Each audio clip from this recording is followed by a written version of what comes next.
what stood out in terms of stuff that needed to be addressed?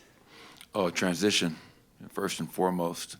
I think on the stat sheet it had him for 23, but we had him for 32 in transition. That's out of 107 points. 18 of those 32 were at the rim. Way too many examples of KD and Booker going coast to coast, getting to the rim. We gave up 7 N1s in game one, so soft fouls, let the guy get that shot off for the layup. But the transition was really poor. And the funny thing is, after that game, they're all saying they got to play faster.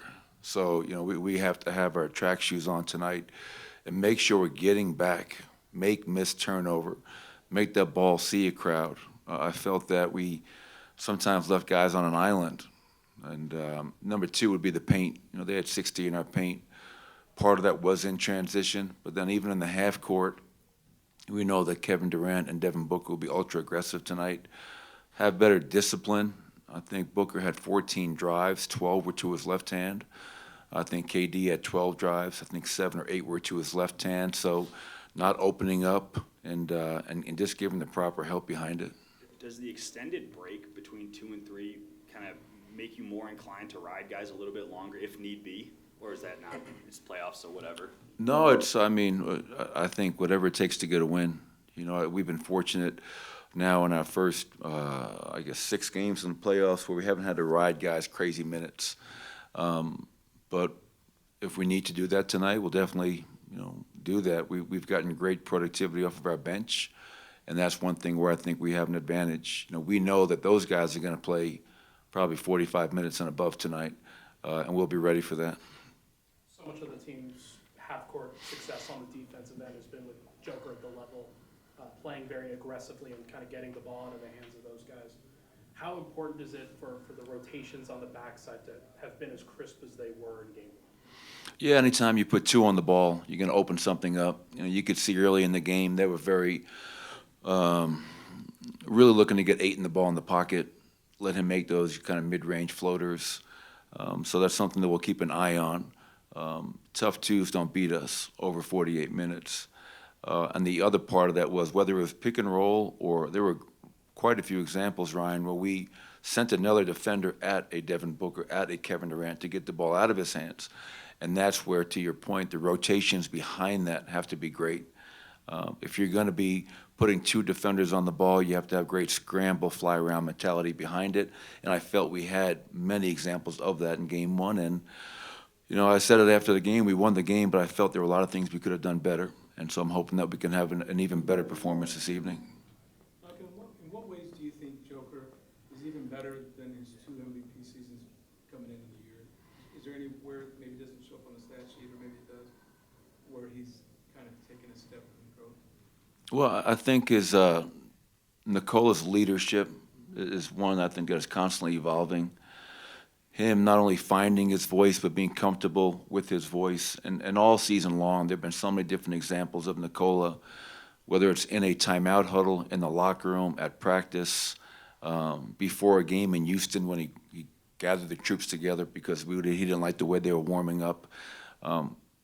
He's had to do a little less this year because we're healthy, which is a good thing.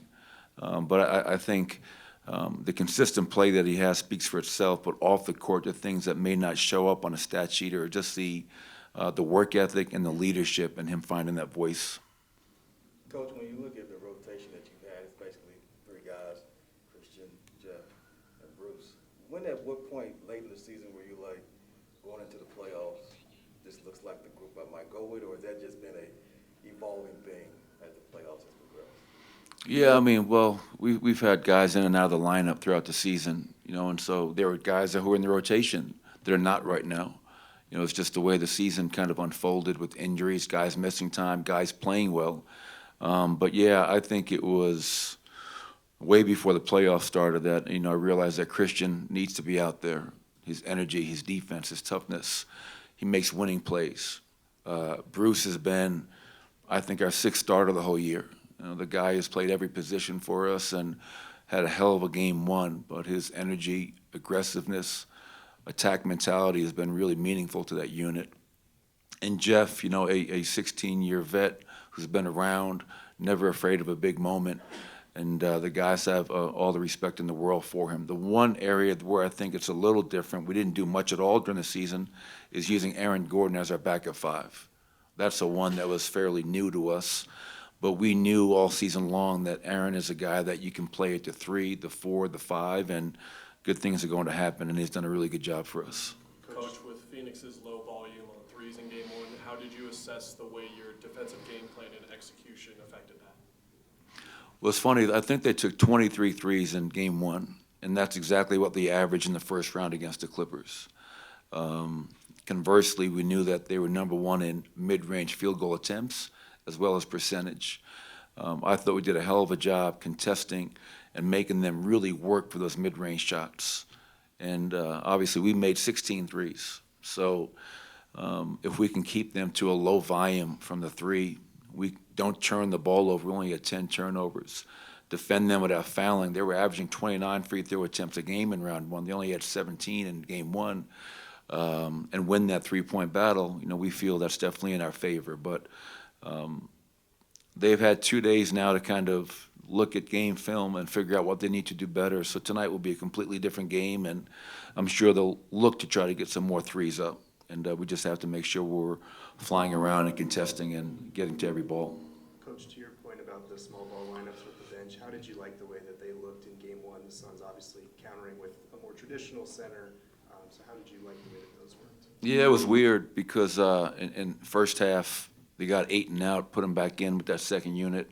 Second half they didn't do that. First half Biyombo played. Second half Londale played. So, I know at Monty sometimes when things aren't going your way, you're in search mode. You're trying to find somebody that can give you some life. I felt we had some really good examples of our smalls battling DeAndre Ayton, and he's a big dude. Bruce had a great example in front of our bench where I thought it was terrific post defense. So something that we will keep an eye on. True centers have a hard time guarding DeAndre Ayton. But if, once again, I think our mindset is if they're trying to beat us with tough twos in the long run, we feel that's something that we can live with.